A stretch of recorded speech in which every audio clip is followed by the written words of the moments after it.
Yeah, we'll find subjects as they come about. So in other words, it'll be a typical Monday night. Yeah. More. All right. You guys ready to go? Wait, Ready. we lost Dubber. Is Dubber still there? He's gone. See, Jill, this is the way it goes. That's Hey, awesome. there he is. People are just dropping like flies. Yeah, it happens all the time. Dubber, you okay? He's Dubber, frozen. He got abducted. I did. Oh, there you are. I thought I was fixing something, but I really wasn't. Apparently. How many times have we told you not to mess around with technology? I know. I After you can't get help working, myself. you're gonna have to call Hunter, and he's gonna have to come back and fix it for you again. I know. Hey, no. I fixed it myself. I don't know how I fixed it, but I did fix it myself. Okay, don't touch anything. Okay, I'm done with it. All right. Hey, welcome to the Killer Frogs, the podcast all about TCU athletics from the fans' point of view. My name is Sean Fouché, and this is episode 90 for March. Excuse me, it's not for March. I got the wrong date up here. It's for April 17th, 2018. Joining me on tonight's panel, Killer Frog Emeritus Wes Phelan. How you doing, Wes? I'm doing good, Sean. Thanks for asking. How's the brain? Still there? Still there. What's left of it? But yeah, it's there. Yeah, thanks. At least I have one. That's been proven. There was one good thing coming out of that surgery. Yes, exactly. So, all good. We also have TCU Hall of Famer W.C. Nix. Hey, Dubber. Hey, guys. Coming live Excited from to be his back. backyard, or are you out on the front porch? Where are you? I am in the back. I'm in the backyard. Yeah, evenings come quickly, and yeah, I know. Dubber's in shadow now. I found out that I have a couple lights up here. That Oh no! And he froze again. Well, this is well. There he is. There he is. There he is. It's one of them in and out deals. All right. You want to wear the red nose? One of those. and Wes is pulling out his Patch Adams nose. Moving on, we also have the boss, Ryan Zeller. Hey, Ryan. Hey, how's everybody doing tonight? Good. Doing well. Good. Well, Shannon is preparing for his daughter's birthday tomorrow, so he may come on later tonight. But for right now, we're going to move on to our special guest this week, TCU Director of Volleyball, Jill Kramer. How you doing, Jill? I am doing great. I luckily ran into Ryan at Open Streets, and then we stumbled upon this. So I'm glad to be with you guys. I haven't gotten to do this little podcast before. Stumble upon is the perfect way of. Yes.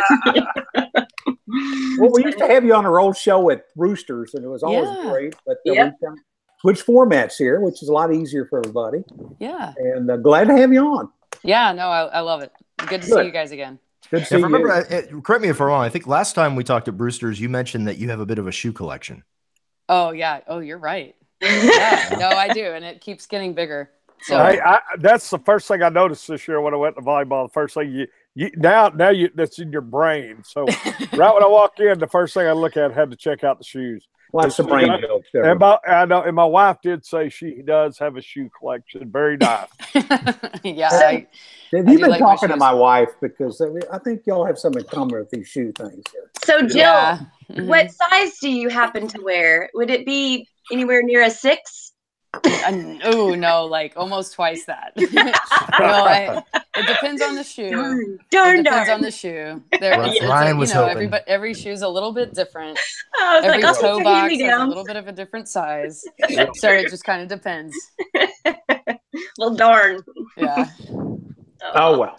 Well, we'll get into fashion and footwear a little bit later on in the podcast. But for the time being, let's jump into a little bit of news. We have let's start off with tennis. 10 in a row. They are on fire. And this is turning out to be they started off a little rocky, but then they've really hit their stride lately. This is looking like a really solid team coming towards the end of the season. Yeah, what's our ranking now in tennis? So it's got to be up there. Let's see. We were top 15, I think. Well, I thought we were 11 at one time. I thought we moved up to 11. But we've knocked off, 4 top 10 teams or top 20 teams? But yes. Most notably Texas, which was just recently. Yeah, and I think this weekend was OU and OSU. And number 9. I know that. Oh, number 9 now. Number 9. I knew last time I looked at it, I thought it was 11 at least. That's great. Yep, it is. Coach Roditi carries on the tradition of the great Tut Bartson. Yep. Mm-hmm. Definitely. I mean, we're coming down. They've got Baylor on the 19th. They've got Texas Tech on the 22nd. They just went through Oklahoma State, number 11 Oklahoma State. They won 4-0. Number 14 Oklahoma won 4-2. Number 20 Texas 4-2. I mean, right there. I mean, those three big wins, because obviously they're in conference, but that was huge. But then you also have dismantled UT Arlington 7-0. Then you have number 32 Tulane 6-1, and number 6 Texas A&M, they won 4-3, and number 9 Columbia 4-0. I mean, they're winless right now since their last loss, which was back at the beginning of March, which was 5-2 against number 9 Illinois. I mean, they've beaten number 17 Duke, number 12 Florida, number 9 Columbia, number 6 Texas A&M, number 32 Tulane, 20 Texas, 14 Oklahoma, 11 Oklahoma State. That is very impressive. Yep. So they're back at home on the 19th. So everybody should go out there and watch them. And did y'all by chance catch Roditi on Facebook? He did a video for everybody to come out and watch or support them last Friday. It was awesome. He's like walking around and telling they always make the tennis tournament so neat, but they have food and all kinds of stuff for your family to get people to come out and support. I unfortunately wanted to go, but I was driving back from Austin and didn't get back in time. But next time we'll have to make sure we get out there and support them. Well, they're here the 19th. I mean, the Thursday. Yeah. Want to go? I did learn today. I did learn today that they do have an open bar, and Roditi is footing the bill. So, yes, okay, the last three home games, that's what he's done. And I think that everybody just needs to go rack that bill up for Roditi. That's what I think. Before you even said that, you can tell him I said it. That's awesome. All right. So happy hour at the tennis tournament this Thursday night, guys. Well, and that's a crazy atmosphere. When we had him on talking about previous guest, Wes, when we had him on a couple years ago, he was going over just how he's changed that entire culture of tennis in the NCAA. I mean, that is the open bar, and the type of environment you get at TCU tennis goes hand in hand, because it is a rowdy crowd. Didn't the conference create a Roditi rule just to kind of pretty much? Yeah. Oh, which I think is awesome. You know, I mean, he's made an impact. That's beautiful. He really has. Yeah, because no one likes to go and watch sports and sit on your hands and just golf clap. Golf. Yeah. No. Especially students, right? Kind of started with their. They let their fans get a little rowdy, and I think TCU carried it to the next level. So I think it's great. Yep. Most definitely. Cool. Well, cool. I did not know that about the open bar. That is something we need to share. I just learned it today. It's like the talk around the office, like everybody going to the is everybody going to the tennis game? Open bar. Any chance we can get Coach Patterson to do that at a football game? No doubt. I don't know. He's got a few more fans. I don't know if he wants to open his pocketbook for that. He gets a few more fans. Tell Coach Roditi I want Weller bourbon, and I'll be there. So. I know. I would love it at the baseball games. It's so hot. It would be so great to have a cold beer in the stands. I mean, honestly. But do what I do. Sneak it in with you. Yes. Considering you're up there in the press box with me, Wes, maybe we shouldn't publicize this. We're not supposed to take anything up there. You should always check. We're going to have Cohen on us. I know, right? Every week now, he's going to be frisking you when you walk into the press box. And I got another one for you. I bring my own Powerade in too. So. Powerade. Yeah, that's my drink of choice these days. Nice. Well, moving on, we also have a little bit of basketball news after the end of the season. We talked about this a couple of weeks ago. UTA, in a very bizarre move, fired their head coach. And Dubber, what's the brand news here? The news, surrounding the UTA basketball coach. Well, the biggest thing was I'd read that he was almost going to take the job at I think South Dakota, and then Coach Dixon interviewed him, and if it didn't work out, now we've got the UTA. I mean, he's come on to our staff. He's glad he's staying here, and I'm glad we got him. I mean, he ran a great program over at UTA. Sometimes it's just silly. You sit there and you look at what a school's trying to do, and I'm not sure what he could have done, but much more than what he was doing right now.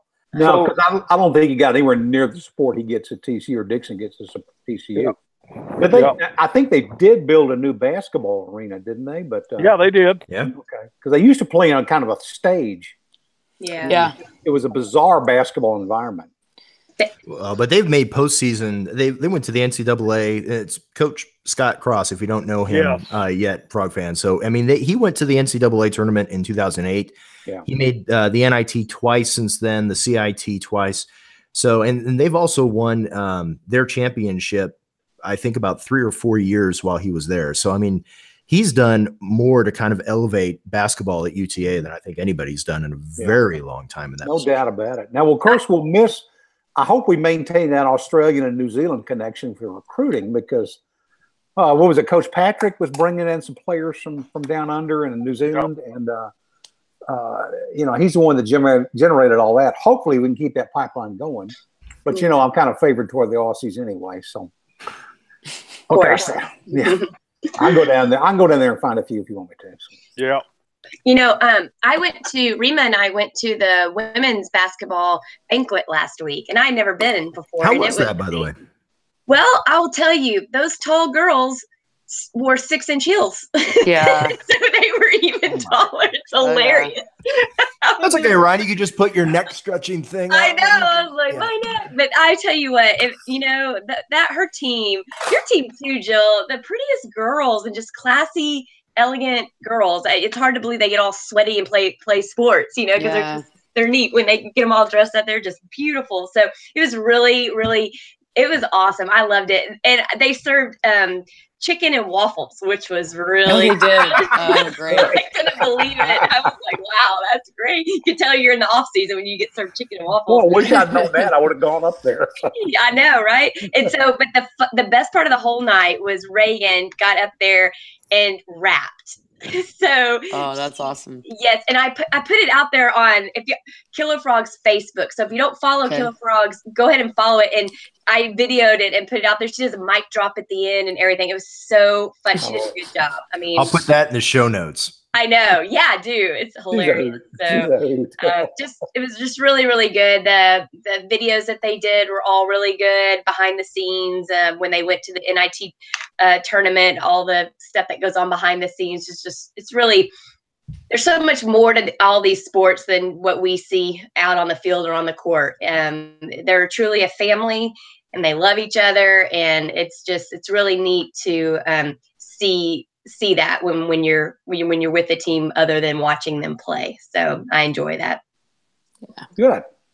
Sound like a fun time. It was.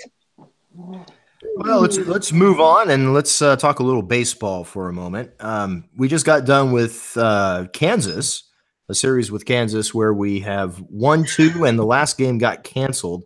This is a 4-game win streak going back to the Oklahoma doubleheader that we had back on the 8th.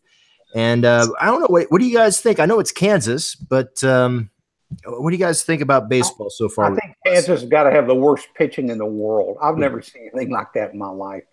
I mean, you know, Luken Baker had – now, I'm not picking on him, but he had 2 chances, bases loaded, 1 out, you know, and he took advantage of one of them and knocked it over the fence for a second home run of that game, which was just awesome. That was Saturday's game, right? Yes. And but you know, I feel sorry for Kansas. They've never been a baseball school, and it must be difficult to recruit some guys up there to play for a team that's got virtually no history at all, you know, and no history of baseball success. And but yeah, we came along. The pitching was good, the hitting was good. I mean, we were clicking on all cylinders, and it's good. It's about time, because if you look at Schlossnagle's teams in the past, they start hitting their stride about this time of the year and going into the tournament. So they're starting to get it, I think, at the right time now. Knock on wood, we'll keep it going and maybe, just maybe, get back into the series. Yeah, sometimes it's good to have these kind of games against these kind of teams because it gives your guys kind of a quick, easy win. Confidence, yeah. Now definitely build some confidence. We're playing, was it Abilene Christian tomorrow night? I think they hit 8 home runs. Mike. Oops. Yeah. Okay. We're playing Abilene Christian, I think, tomorrow night. And if I read it correctly, they hit 8 home runs in their last game. Oh my gosh! So they've got some guys that can poke it over the fence, but you know, hopefully we've got the pitching to hold them down to nothing. So We'll see. Yeah, and then you know what? It's going to be. I still think it's going to be a little. It's going to be it's going to be a little of a roller coaster ride, I think. But I don't worry about it too much. I mean, we got young players. They got to learn how to play. They were good wherever they were at, but when you get all of a sudden, I don't care how good you are when you're at, you got to get acclimated to the college game, and especially, Coach Schlotznagle the last few years, especially the preseason games and Big 12. It's not like he's scheduling patsies, Yeah. So they're, but I like it. I mean, it's funny because I've told a lot of people, I said, it's been great. I don't know how much he loves it, but I've seen Coach Schlotznagle coach more, it seems like, in this year than he has the last 3 years combined almost. I mean, he's coaching them up left and right. Well, you got to replace the second baseman, a shortstop, a third baseman, a catcher, a right fielder, and a center fielder. So you've got a lot of coaching you got to do and a bunch of young players in there. But so far, it looks like they're starting to respond and get their games where it needs to be. They've all got great credentials coming into TCU. So I think it's going to be a fun team to watch in the years to come. Yeah, and if you're listening to this when this goes live on Tuesday, get out there tonight and watch them. Russell Smith's going to be on the mound tonight for the Frogs, so that'll be a good game to watch. Yes, and then they're back. They're going to do a rain makeup game at UTA on Wednesday. So head out there. That is a fun place to watch a baseball game. They're good fans and really neat ballpark. So good food and everything. Then they're back. They're in Waco this weekend to play Baylor. And guess what? I get to go to my first game of the season. That's right. Yay. Awesome. That's awesome. Yeah, it is, definitely. I'm excited. And then on the 28th, they were supposed to have this during the spring game. They were going to have yoga and baseball, but of course, that was the day it pretty much snowed and it was 33 degrees. So they canceled the yoga. So they rescheduled it for the 28th. Wait a minute. I'm trying to get a connection here. Help me connect the dots. Yoga and baseball. Yeah, I know. I don't really get it either. You know what else? You sure it wasn't yoga and baseball or what? You know what else is a new one and I'm actually doing it. So I bought 4 tickets because I thought everybody would want to do it. And now I have 3 extra tickets. So it's yoga and goats. And it's at a brewery on the 28th, actually, I think. Yes, on the same day. I guess I'm going to do yoga twice that day. And you literally do yoga with goats, and it's a charity, and they donate 100% of the proceeds to battling, I think, depression and just things like that, mental health. And so, because animals, when you have animals, it makes you happy. And I thought, yoga's boring, but I will do yoga if it's with goats because they're so cute. I tried yoga one time in my life. Yoga with goats. Yeah, I know. So I'll let y'all know. I know you're jealous. I'll let you know how it goes. So anyway, get lots of pictures, Ryan. I will. I sure will. So the 28th, so it's an evening game for baseball, which is the best kind of games ever. That's when the magic really, gets hyped up at Lupton Stadium. Mm-hmm. So they're going to do yoga right before the game, 30 minutes before the game, and then the game will start. Then on May 5th is their sleepover. And this is where I borrow children to go to the sleepover so that we can go because you have to have kids. It's meant for kids, but it's fun for adults. Ryan, you need to come up with a better way of saying that. I borrow children. I know. We take our nieces and nephews and then anybody else that wants to go. So I can act like a 6-year-old. Can I come? Yeah. Yes. It's $20, I think, and it includes obviously sleeping in the outfield, which is really awesome. And then breakfast the next morning, a movie that night. We always order pizza and eat out there. The parents, all the adults set up chairs in front of the tents, and then all the kids just go play the whole night. And then you go to bed about midnight and then get up around 7 and leave. And yeah, it's a great time. So when's the date on that? May 5th. You want to come? I might. I'll grab my niece. I'm always building brownie points with her. See, there you go. Perfect. Plus, I won't say, but her older sister is an Aggie, and so everything I can do, I take her to basketball, volleyball, baseball. Yep. Anything I can get her over here in purple with, I'm trying to steer her in the right direction. You're a good uncle. You're a good uncle. Yes, you are. Yeah, but the real question, Dubber, is how's your downward dog? Oh God! Don't make him show you that. Yeah, exactly. Okay, he's outside. I can't see him anyway. Yeah, no, exactly. Hey, we need to talk some volleyball here. We got a coach. We do. Yeah. We're definitely done with news. So let's Hey, a little more fun than Can I plug one thing? Yeah. I want to say this because, it's my brother. So I went to the FCA deal the other night, and Randy Morrissey won the Scott Dix Community Award. All right. And I want to just say that because, being that, it's Wes and him that kind of got Wes, and then Wes brought Scotty along with KillerFrogs and everything. And, I thought it was nice the FCA named, that award after him when he passed away. And so, anyway, I just, I wanted to go ahead and, kind of just plug that award and plug it for Scotty. There you go. No, thanks for remembering that. In Scotty's honor, that's why I bought this nose, because I remember when he's looking down at me right now, and if I wouldn't have plugged him, I'd have heard about it later. That's right. Hey, listen, he's got my back on all this, so I know he does. So Sure does. All right, now let's go talk some volleyball. All right, let's go. Sorry about that, Jill. Hey, no, that is okay. Anything for Scott. It's a good lead in. Yeah. So volleyball, we have had, we've had a very interesting couple of years here. This is your third year, or you just finished your third year? I just finished my third. So, the first two, the first year went first round of the NCAAs. Second year, second round of NCAAs, had All-Americans each year, and then this past year is pretty rebuilding, right? So we had 7 seniors for that 2016 team and 5 who started, right? So that was a lot to lose, and we ended up this year having basically 5 freshmen on the court take their spot, and so big learning experience for them. I didn't schedule any different than I had in previous years, so our preseason was still really tough. We had I think our strength schedule was like 14 in the country. Wow. So it was still really, it was still really tough. And so we, right out of the gates, we got after it and really battled through injuries, like all different kinds of stuff. But these girls were really resilient and worked really hard. We still went postseason, just like the women. We have an NIT tournament as well. So actually had we had the same outcome as they did, finished in the semifinals of the WNIT, and it was the first one they've had for volleyball.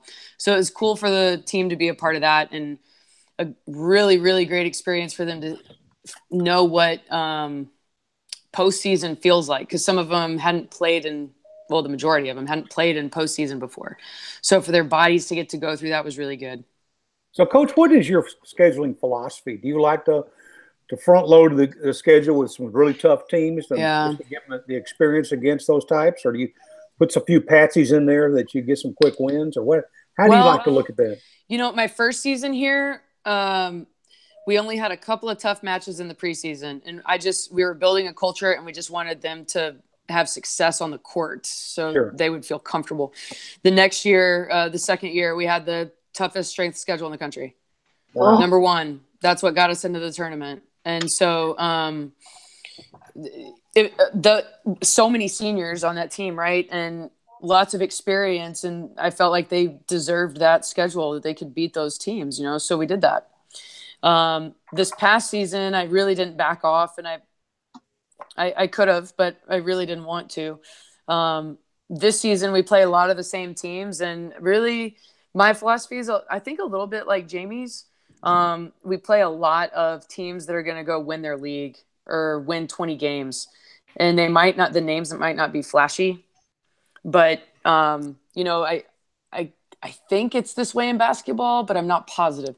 In volleyball, if half of your non-conference schedule is the teams start with a top 75 RPI or higher, so like 1 to 75, then you get a bonus. You get 2-point bonus with the selection committee. And so that's kind of always been my philosophy. This year, we're probably going to be one short of that because just the teams I feel like we need to play. I think this team needs to build some confidence in the preseason. And then we also have a standing contract with Colorado State and Florida State. We rotate every year. And so we all go to Colorado State this year. Next year in 2019, we're going to come to TCU. We'll bring Florida State and Colorado State both here. And those would be two really great matches. Yep. So anyway, that's kind of been my philosophy. We go tough, but we're going to sprinkle in some others this year and get a lot of kids some playing time. And we still have some injuries that we've been battling. Not battling, but I just need to make sure that we take care of our players for their entire season. And that means putting some different people in. And I want to make sure that we can do that when we need to do that. So now on recruiting, I mean, did you, forgive me for not knowing this, but do you all sign most of your people in the fall or in the spring period? No, that's a great question. We sign in the fall typically. We can add people in the spring as well, but we tend to sign most in the fall. We had 2 sign in the fall. One is already here at school. She graduated early and came in. Her name's Alon McCall, and she's good. She's really, really good. I like that smile on your face. She's really good. She's in some polls, she was Texas State Player of the Year and Big 5A, 6A. Lost 15-13 in the state championships this year. She was Under Armour All-American, played in the All-American match, and she just had a huge coming out at our match on Friday against SMU. She just absolutely destroyed them. So she played really well. So she's going to be huge for us. And then we've got another girl who's signed, who's coming in from Arlington High. Really, really gifted. Very gifted. She's about 6'3", great arm, can play left, middle, or right side, wherever we need her. And she's going to make a huge impact for us too. But so those are the 2 that we're bringing in, both top 100 players. This class is much more about quality than quantity. And we'll add a couple more here. I think we'll add another setter to our roster and potentially a defensive player here in the next couple months. But we really like our group right now. And fantastic. Yeah. That's exciting. What do you look for in a recruit? Do you have any particular, obviously you want the skills, but you look for a particular kind of character or a student or? Yeah. All of the above, but I think for us, we run a pretty fast offense. So it's tough for us to have players that aren't very quick, right? So we like them to be quick and jump high, hit hard. We want them to play high above the net. I do think that there's a lot to be said for someone who has a good arm and can do a lot of different things with the ball, but still have pace, like still really crack it, hit it hard, even if they don't jump as high, right? So an arm is a big deal for us. But the kids we have coming in right now, or the young women we have coming in right now, they're big jumpers too. So that's pretty helpful. We jump test every day in practice. We have a lot of kids touching over 10 foot. They'll go touch a basketball rim, right? So that's kind of what we look for in volleyball. If they can go dunk a tennis ball and then try to dunk a softball and then try to dunk a volleyball, that's kind of what we're looking for. Wow. Well, last year, that's what it looked like to me when I went to the volleyball games. You had a younger team, but they were not necessarily the tallest, but it looked like they were pretty dang athletic. Yeah, they are. That was the one thing I'd say, well, they got a taller team than us, but we were pretty quick on the jump and stuff, and it seemed like that negated some of that height and stuff because of athletic ability. Yeah, totally. And we're going to get bigger. We're going to get bigger in 19 too. Obviously, I can't talk a lot about those kids, but that class is probably going to be a top 10 class. So it's. So I don't know. We've got good stuff going on though, so it's good. Well, how does that match up with the rest of the conference? I mean, as far as height wise, man, every team's a little bit different. Texas is like Texas gets. I mean, they're very, very physical, and meaning they've got their players are. I mean, across the board, they're going to be the biggest, most physical kids in our league. Typically, everybody else is kind of the same. Like you'll land a few good kids. So by good, I mean that's pretty general. But you'll land some kids that have some height and some physicality. You can't get them all, right? So, so it just kind of depends. Kansas had about 4 players on their squad for the last 4 years that were very, very physical, and they went to the Final Four. And 10 years ago, not even 10 years ago, probably 7 years ago, they were like at the bottom of the Big 12. Wow. So it's you know, you only have 6 players on the court at a time, right? So it's about landing those physical players that can really get it done, and then coaching them up, right? So I think it's who grabs those players and gets it rolling. But you really kind of have Texas that's pretty physical, and then you've got these other teams. Baylor's getting pretty physical. We're getting more physical. And then I think you have kind of everybody else. Okay, let me ask you a question. Because I think I'm a lineman, so I think my physical and your physicals too. When you say, you are right. Yeah, so when you say what are you saying, Deborah? You can't dunk a softball? Oh, I can. No, not anymore. I can't. But what do you mean when you say physical? I mean, is it the hit of the arm or what you were talking about a while ago? Or no, for us, it's more of height. So they've got some size. Okay. And then they've got some, a bit of strength, but they can jump high typically. Okay. Control their body well and hit the volleyball hard. Okay. Okay. And so when we're talking about physical, a lot of what we're talking about is how high are they above the net? How much can they play above the net? So that's a pretty big deal for us. Okay. Cool. Yeah. We've started adding, we should do I got to think of some fun stuff to do with this, but we've added a couple radar guns in the gym. Oh, wow. And yeah, so for us serving, and we've got these monitors. So right when the players serve, they can see how fast the ball is when they're serving, like pitchers, right? Yeah. Like pitchers and pitching. So right now cool. We're in volleyball, if you serve between like 37 in the women's game, if they're serve between about 37 and 42 miles an hour, that's a pretty good serve. And we've got multiple players in the gym that are, Alon, the freshman, is in the 50s right now. It's like 53, 54. That's pretty, 54 has been her top speed. Wow. And we have a bunch of kids a bunch of young women in the high 40s, low 40s. So it's kind of cool to see. They get really competitive. We set them up for the SMU game. We had them up at the SMU game. And we're probably going to have them up the alumni match too. And so that'll be kind of interesting to see, because when you get the alumni out there, they're not going to be serving in the high 40s. I guarantee that. It's pretty funny. Megan Muntz might. Megan Muntz, she had this great topspin serve, and so she might bring it and be able to do it. We'll have to see. Tell us a little bit more about this weekend with the alumni game. Yeah. Can we come watch? What time does it start and all that? Yeah. So we're going to go have we're going to eat brunch with the team and the alumni down at HG Supply at 10. So if anybody wants to stop by and say hi, they're more than welcome. And then we're going to play at 2. So we're going to play at 2 in the Rickle, and it's free. People are welcome to come. It'll be really interesting. I'm going to really try to stay on the alumni side. And I was going to ask, are you playing? Yeah, I'll step in.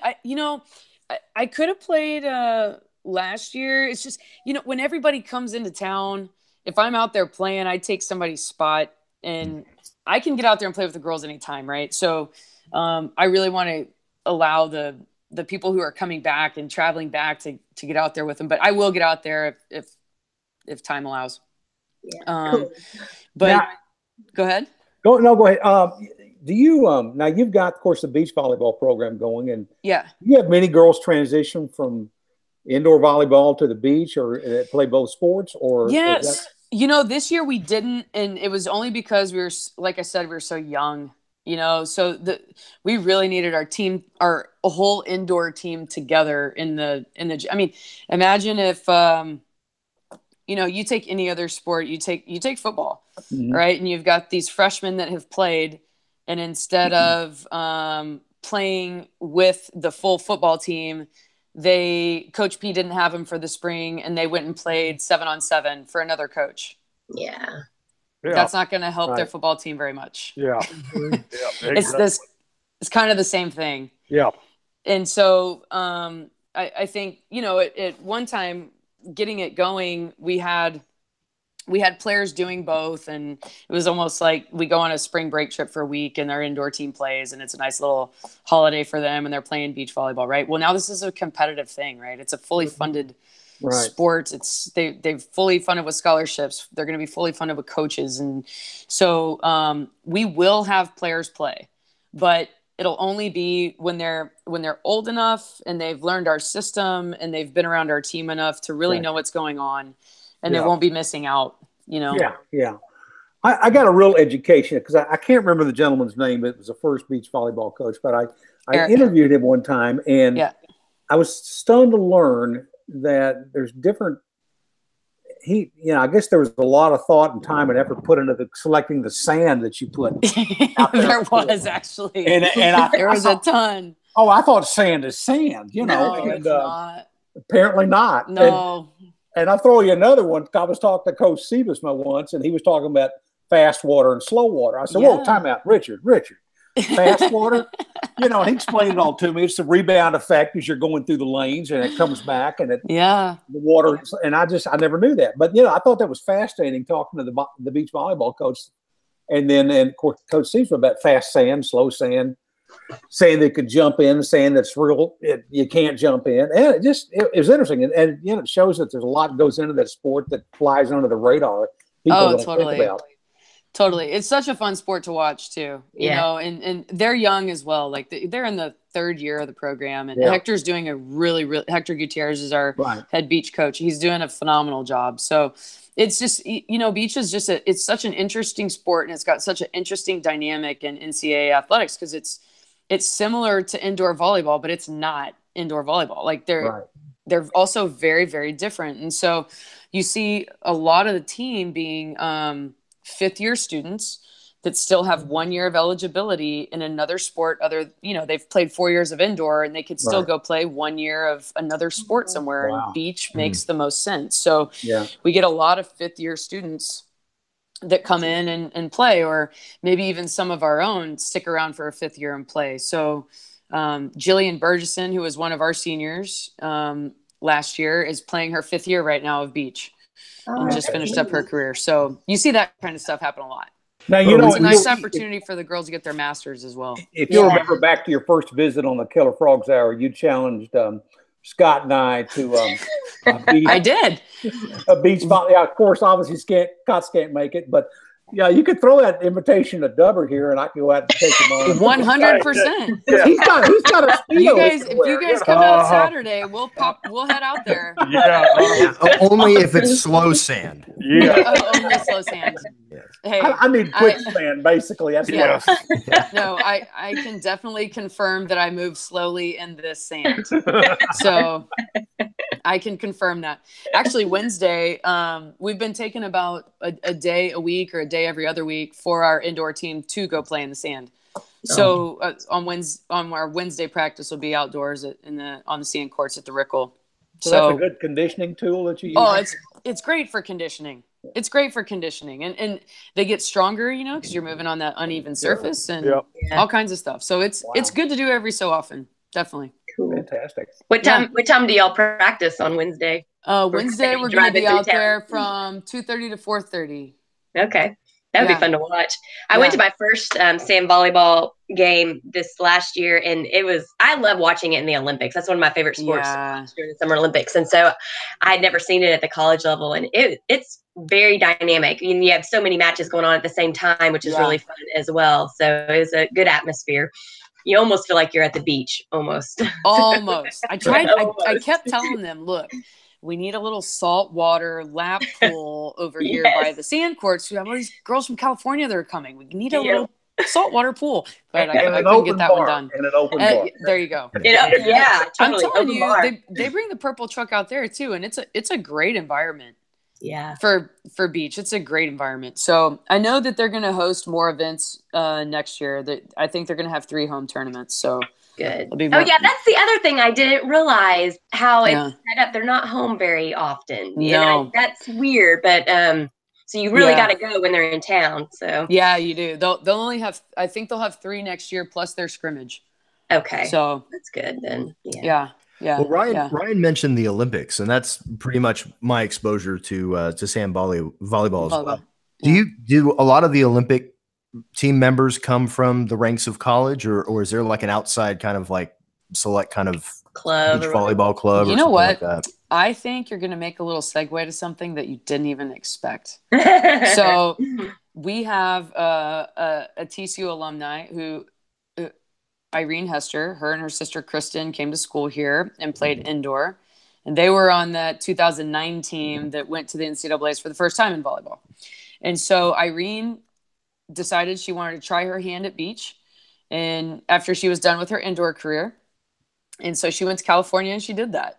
And she is a member of our U.S. women's national team. Wow. And so she also plays professionally still. And she's coming back for the alumni game on Saturday. So supposedly,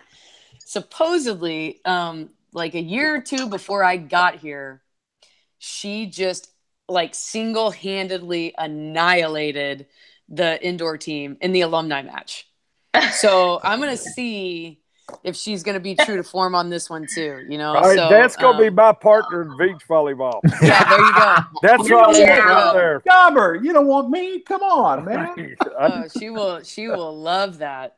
No, but Irene's great, and she is. Yeah. So there's a few different professional tours for beach, and then there's also the Olympics, and Irene's one of our national team members. So wow. Pretty cool. That's going to be fun. We got to get out there on Saturday. Try to get out there. Yeah, that's exactly what I was saying. They've got Main Street Arts Festival going on in Fort Worth. So a lot of people will be out there. Right. Yeah, you might as well. And it's supposed to rain. So when it rains, you can leave that and come to the indoor volleyball tournament. It always rains during the Main Street Arts Festival. So don't even go down there. Yeah. Out anyway. Just go to the volleyball game. Yeah. So a lot of people will be in town. So just head on over to TCU. It's close, and take a break and go watch some fun tennis. I'm going to do that. That's a lot of fun. The tennis matches, what am I saying? Tennis, volleyball. I'm reading my notes. Put your neck thing on. Sorry, volleyball. I went to my first volleyball games this year. I went to several, and they are, my first love is baseball, but I'm telling you, volleyball, and I played volleyball in high school, and it's so it's so much better to watch it, a sport that you understand. But it is so much fun. It's in the Rickle, and everybody's in there together, and they've got the cheerleaders, and it's loud. I mean, it's loud. You almost want some earmuffs or something, but it's super fun. So and it's a great kid environment as well. So next year we got to get people out there because it's fun. We had three. So we've done our marketing department has done a really, really good job. Really, really good job. So, but this year, I think 4 of our top 10 attendances of all time were this year, 4 of them. Wow. And so that place seats 1,300, and we averaged 1,890. Wow. And we topped out at 24, 22, 2,400 multiple times. So, we struggled a bit at times, and it was not, it wasn't because there was nothing else to put it on. There was not like, oh, well, we didn't have a good enough crowd, no support. I mean, we would be struggling in matches, and people will stay and support us.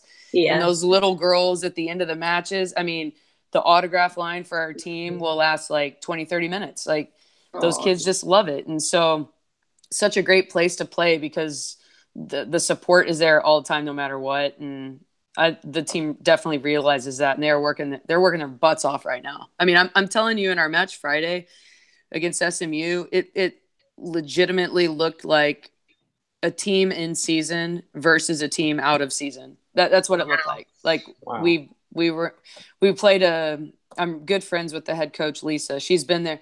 SMU and TCU volleyball started the same year in 1996, and she was the head coach there at that time. So I've known her my whole career.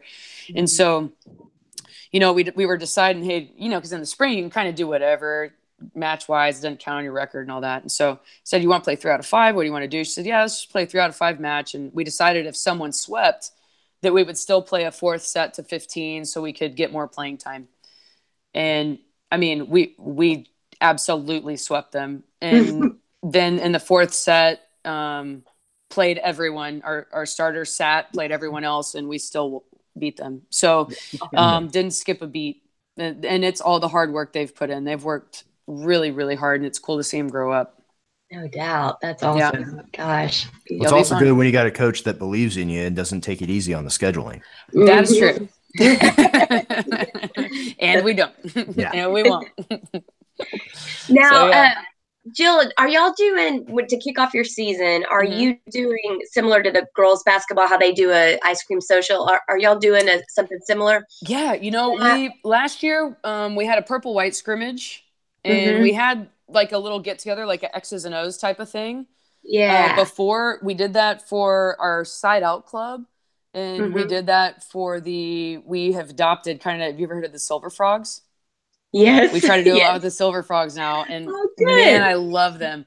But don't knock Silver here now. I would love. Hey, we love them. I'm not at all. We even got them KillerFrogs volleyball T-shirts. Oh, that's cool. But I'll save it and send it to you when it falls out. So.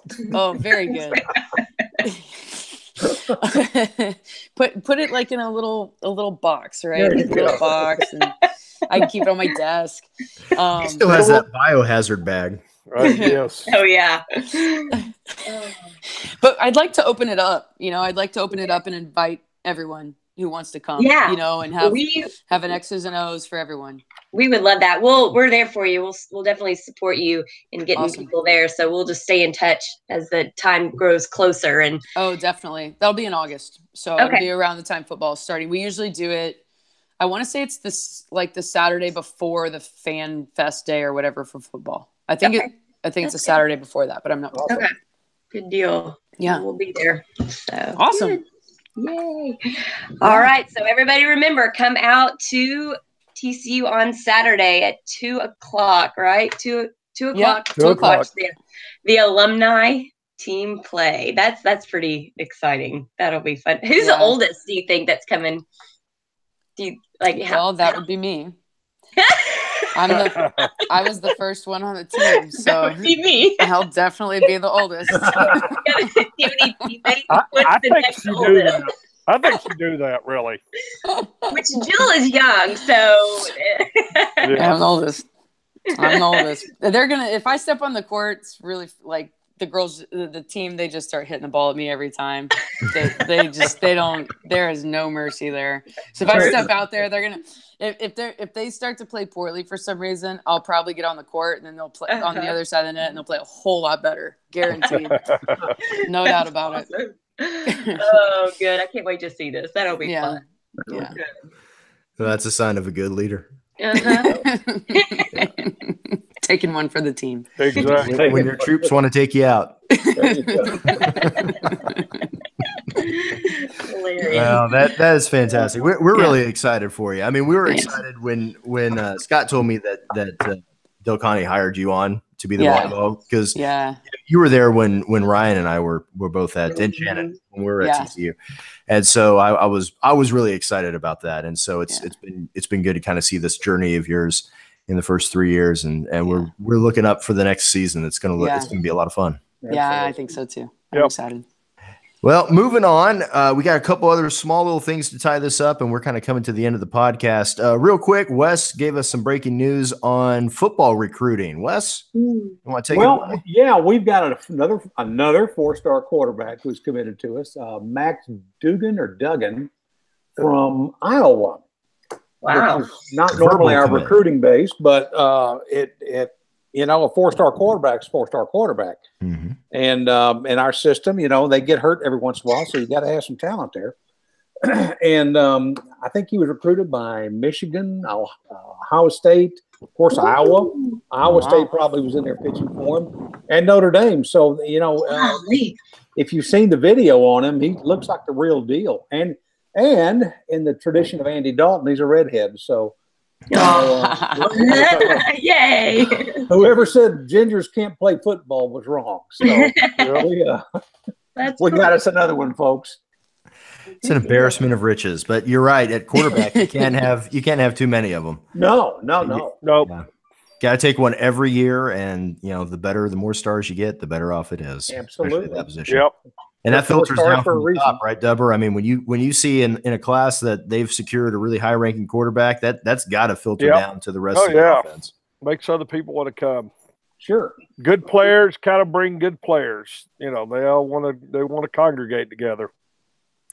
Yeah, it's going to be that's a fun ride. I mean, the recruiting the last couple of years has been fantastic, but just to see what Coach Cumbie's been able to do with the quarterback position, and I can't wait to see, because the report out of spring training right now, or spring camp, has been that Sean Robinson is just on fire. So it's going to be a lot of fun to watch this season. Yeah, it is. Well, speaking of on fire, Ryan, we're on fire too. We've got. Oh yeah, I was like, what are you making me talk about? Maybe that was an inelegant segue there, but so we've got some news for Killer Frog fans as well. Ryan, what is that? We do, and Sean, kind of interject, because you're the more technical person, and this is all. I will say, I for the first time, we are all just now getting into our 40s, and for the first time, I felt old on this call, because I was like, I have no idea what any of these words mean. And oh my gosh, I'm going to have to take, it was crazy. So what we're doing, which I'm going to struggle through this because I get it, but it's hard for me to explain because it is like Latin. But we are one of the first 10 collegiate schools to be a part of the USA Today. It's called Frogs Wire. So we have several writers. If you're out there listening right now and you are interested in writing, just let us know. And we have several writers for Killer Frogs, and we will be putting out content on a daily basis, just promoting TCU, everything that we're doing on every sport. And we haven't gone live yet. We're looking to go live probably this weekend. It just depends on how much we get done this week, but it's going to be really exciting. And by the time football season rolls around, we will have been out on the airwaves long enough to hopefully have a really good following. That's the whole idea, is to get it's going to post out on Twitter and our whatever, Facebook and Instagram and all of that. And so we just really, my goal with this is to paint the nation purple. That's what I always say. So just one person at a time getting a new follower will be great. So as y'all see that, when you're doing Google searches, hopefully we'll pop up, and please follow us and forward on our articles. So it'll be fun. And we got, I think, a few of y'all right here. You'll see, most of us will be writing, but not under our real name. So you won't know if I'm a good writer or not. So, but I think, Wes is going to write, and Sean's going to write. Hunter was on the call tonight. He's going to write. So, it's going to be fun. I'm super excited. And let me look. The schools that are on a part of this right now are Georgia, Ohio State, and Texas. So those are some of the big ones. There's BYU and West Virginia are part of it as well, and us, TCU. And then they're about to add Wisconsin, Oklahoma, Alabama, Penn State, Michigan. So y'all, we're right in the mix of all these huge schools, and they're going to have all the schools here by the end of the year. So big time. It's pretty cool. Fantastic. That is awesome. Yeah. So you made it through there. It wasn't any big technical mumbo jumbo. I don't think anybody listening to this has a clue as to what we're doing, but you did well. Yeah, explained it perfectly. Yeah. Not a problem. Okay. You didn't need me. You're fine. All right. Thanks. And stop knocking being 40. I know. Oh God, I wish I was 40 again. Did you guys just turn 40? No, I'm gonna be 42 this December. So okay, yeah. No, I just turned 40. Oh, I'm 41 in July. I got no sympathy for you, Coach. Yeah, I don't either. Yeah, as I go into my closet every day and try to put on a pair of pants that I don't fit in anymore. I mean, it seriously, I'm like, what am I doing different? Nothing. I just am gaining weight without doing anything different. So I was like, this sucks. Well, I did say we're going to get fat into fashion at the end of the podcast. So men lose their hair and our butts get fat. So maybe I lost this before I turned 30. So, yeah. Wow. Yeah. Yeah. So Anyway, all you millennials, that's what you have to look forward to. Losing hair and pants that don't fit. Yep. It sounds like a country western song to me. It does. Yeah, I like that. Oh, Well, man. and on that note, we have reached the end of the podcast. For anybody who is interested in writing for the Frogs Wire, you can go ahead and reach out to us. We have a new email address for the podcast. It's podcast@killerfrogs.com. You can go ahead and send me an email there, and I'll make sure to get it to Ryan, and we'll get you vetted. We want to make sure you at least know the grammar, and we'll get you set up for a writing gig.